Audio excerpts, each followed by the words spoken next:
안녕하세요. 승무원 준비 린탑입니다. 대한항공 최종 면접 예상 질문과 답변, 그 중에서 시사 문제에 대한 이야기를 하겠습니다.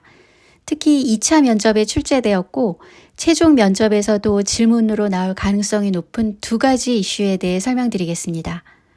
두 가지 이슈는 중국의 무비자 입국 정책이 항공사에 미치는 영향, 그리고 미국 대선이 항공업계에 미치는 영향입니다.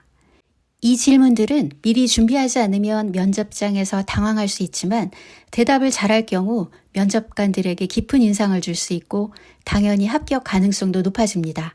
면접 전날까지 항공업과 관련된 최신 언론 기사를 읽어본 후 면접장에 들어가 보세요. 다음 설명은 최근 기사를 바탕으로 한 예시 답변이니 참고해서 여러분의 답을 만들어 보세요. 먼저 중국의 무비자 입국 정책이 항공사에 어떤 영향을 미칠까요? 라는 질문에 대한 답입니다. 다음과 같이 대답할 수 있습니다.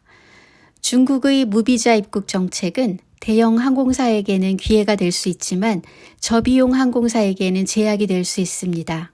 대형 항공사들은 기존 운수권을 활용해 중국 노선의 증편과 신규 취항을 적극적으로 추진하고 있습니다. 예를 들어 대한항공은 부산 칭다오 노선의 재운항을 시작하고 인천 푸저우 노선에 신규 취항할 계획을 세우고 있습니다. 하지만 저비용 항공사들은 운수권과 슬롯 확보의 어려움으로 인해 즉각적인 대응이 어렵고 무비자 정책의 혜택을 제대로 누리지 못할 가능성이 큽니다. 이렇게 대답하면 항공업계의 현재 상황을 잘 이해하고 있다는 인상을 줄 수 있습니다. 그리고 대형 항공사와 저비용 항공사의 차별적인 상황을 명확히 설명함으로써 면접관들에게 깊이 있는 분석 능력을 보여줄 수 있습니다. 마지막으로 중국의 무비자 입국 정책은 항공업계에 긍정적인 영향을 미칠 것으로 기대되지만 저비용 항공사들은 운수권 확보의 어려움으로 인해 그 혜택을 누리기 힘든 상황입니다. 라고 덧붙여도 좋습니다. 다음 질문입니다. 미국 대선이 항공업계에 어떤 영향을 미칠까요? 라는 질문이 나올 수 있습니다. 다음과 같이 답변을 구성할 수 있습니다. 미국 대선은 국내의 항공업계의 최대 변수로 떠오르겠습니다.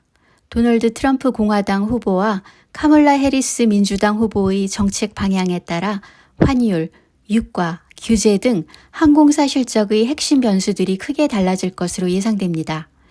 양 후보 모두 대규모 재정 지출을 공약으로 내세우고 있으며 트럼프 후보가 당선될 경우 관세 인상과 세금 감면 정책으로 달러 강세가 심화될 것으로 보입니다. 그 결과 항공사들이 고환율과 고유가로 인해 실적 부진을 겪을 우려를 낳고 있습니다.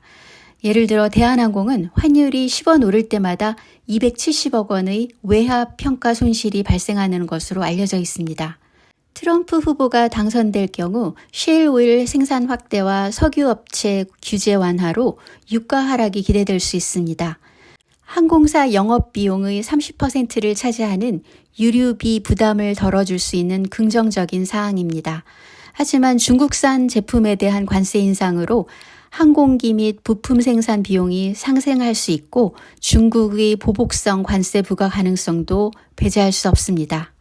해리스 후보가 당선될 경우 현재 바이든 행정부의 소비자 보호 정책이 계속 이어질 것으로 보이고 항공편 취소 시 환불, 가족 좌석 배정, 서비스 수수료 공개 등의 규제가 강화될 수 있습니다. 특히 대한항공과 아시아나항공의 통합에도 제동이 걸릴 가능성이 있습니다. 결론적으로 미국 대선은 글로벌 항공업계의 최대 변수가 될 것이고 차기 교통부 장관의 성향이 업계 정책 방향을 결정하는 핵심 요인이 될 것입니다. 항공업계는 중동 전쟁 등 지정학적 리스크에도 영향을 받을 수 있고 다양한 대외 변수들이 실적에 영향을 미칠 것으로 예상합니다. 이런 식으로 답을 해서 여러분이 대한항공뿐만 아니라 관련 시사 문제에도 관심과 지식이 있다는 점을 적극적으로 보여주시기 바랍니다. 감사합니다.